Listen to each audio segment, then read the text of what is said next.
So this is the Motorola Edge 2026.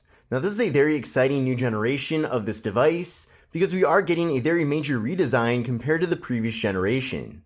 So the phone is literally different in size, but then also the form factor a little bit as well, with these corners being very rounded off.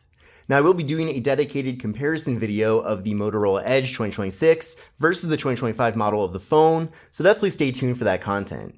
Now another thing that's new with this phone is that we're actually getting a very dramatic price increase from the previous generation.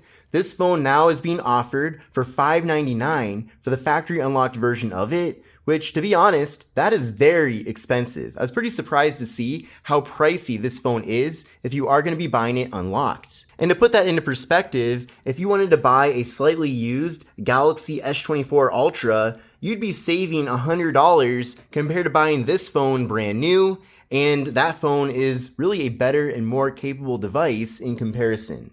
Now, fortunately, there is a better way to get this phone if you don't want to spend too much money, and that's getting it through a carrier. And I actually did that myself. So this is the Cricket wireless version of this device. I did actually buy it on eBay, and I paid $240. Now, obviously, with it being a carrier version of the phone, it is locked to that specific carrier, at least for a little while. So you are limited to where you can actually use the phone. But maybe your favorite carrier is offering this phone. And if that's the case, then definitely look into getting this phone through that method. And I think really looking back on the previous generations of this device, the reason why this phone has sold so well is because it is sold through many different carriers. And those carriers do typically bundle up the phone with very generous discounts. So I would definitely try to not pay full price for this phone unless you absolutely want to. And another thing, by the way, with this being a Cricket phone, it does come with quite a bit of bloatware, but I think that is worth the price savings. And also, by the way, what I actually paid for this phone on eBay is even a bit more money than what it's being offered for if you actually went to a Cricket store and bought it that way. I just don't want to deal with all of the things at the store personally, but I did see if you want to buy the phone officially through Cricket, it is a bit cheaper in comparison to even what I paid. Now, what's interesting about the Motorola Edge is that this phone is a little bit better than your typical mid-ranger, so I suppose in some ways that higher price tag does make sense. But again, I just feel like overall for what it is, that is pretty pricey for this device. But this phone does still have a lot of really good specifications. I think what stands out to me especially is the both battery capacity and especially the charging speeds of this phone. So with this device, we are getting a very large 5,000 milliamp hour internal battery, but what's really incredible is that this phone does support up to 68 watt fast charging, and we're also getting 15 watt wireless charging. So that 68 watt wired charging is some of the fastest I've seen on a phone that's officially sold in the US, so that's really impressive for Motorola. But also with this phone, we're getting a really nice looking display. Now the display is a little bit on the smaller side with it being 6.3 inches, but I actually think that's something that Motorola is kind of leaning into this generation as a perk.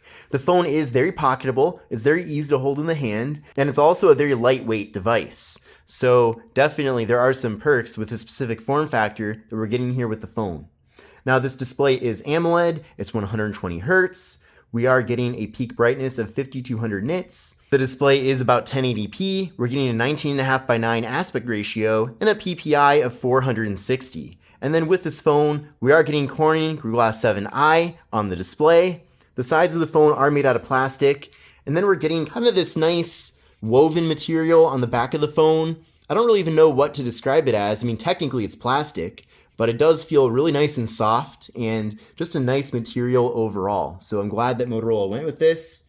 And by the way, this color is called Martini Olive, and I'm not aware of there even being any other colors being offered for this phone at the moment. Now with this device, we are getting 8 gigabytes of RAM along with the MediaTek Dimensity 7450 processor. So in general, pretty good performance here with this device. And I did run a benchmark test, and here are the scores from that test. So nothing here that really stands out too much, but at the same time, it still is a good performing device. So I think for most people, this is really all they need. They don't need necessarily a full flagship. I was just saying before that I feel like for the cost of the phone, maybe it could have had a better chipset as well, but again, it is what it is. And then with this device, we are getting 128 gigs of internal space, so that's pretty nice as well. Quite a bit of storage, especially for a phone that's meant to be more of a mid-ranger. Now taking a look at the cameras on this phone, we are getting a triple camera setup, so that's really nice. We're getting a 50 megapixel main camera, a 10 megapixel 3x telephoto camera, so really nice that there's a telephoto here at the phone. And then finally, a 50 megapixel ultra wide angle camera. So you can see here in the camera app, here's how things look. This is with the main camera. Then from there, we go over to 0.5. Then we also have 3x for that telephoto. So that's certainly not a gimmick. That is an optical telephoto camera. So really cool there. And then flipping around to the front-facing camera, there's me right there. This phone does have a 50 megapixel selfie camera. You can also crop out a little bit for a group selfie. So that is also nice as well. And then with this phone, we are getting 4K video with both the front and rear cameras. So overall, some decent camera specifications here. And then with this device, there is stereo audio. So audio out of both the main speaker and the bottom, and earpiece as well. And with this phone, we are getting an in-display fingerprint sensor. It's really nice and fast and responsive. Let's try that one more time. You can see there, it does work really well. But one downside to keep in mind is that the USB-C port is USB 2.0. So if you do want video out to maybe plug your phone into a monitor, maybe you want to put a movie on a screen, you cannot do that unfortunately here with the phone. You'll have to use some sort of wireless dongle, but there is no HDMI out of this port. Now you can see this button on the side here. This is a multi-purpose button. If I press and hold on it, it does pull up Moto AI, which I have not even really gotten into here yet. So stay tuned for my full video about it, but I will get into more detail. On the right of the phone, we have volume up, volume down, and the power button. Up top here, we've got the noise canceling microphones.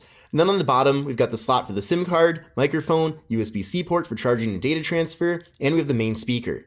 And then on the back of the phone, again, we've got that really nice martini olive finish. We have the Motorola logo, triple camera setup, and the flash. So all in all, I do think there's a lot to like about the Motorola Edge 2026. It just depends on how you end up actually buying this phone. Like I said, I'd recommend getting it through a carrier so you can get the best deal on it. But if you do want to buy the phone factory unlocked, maybe there will be some promotions in the future that do make that make some more sense. But thanks again for watching. This is Kevin here, and I'll see you in the next one.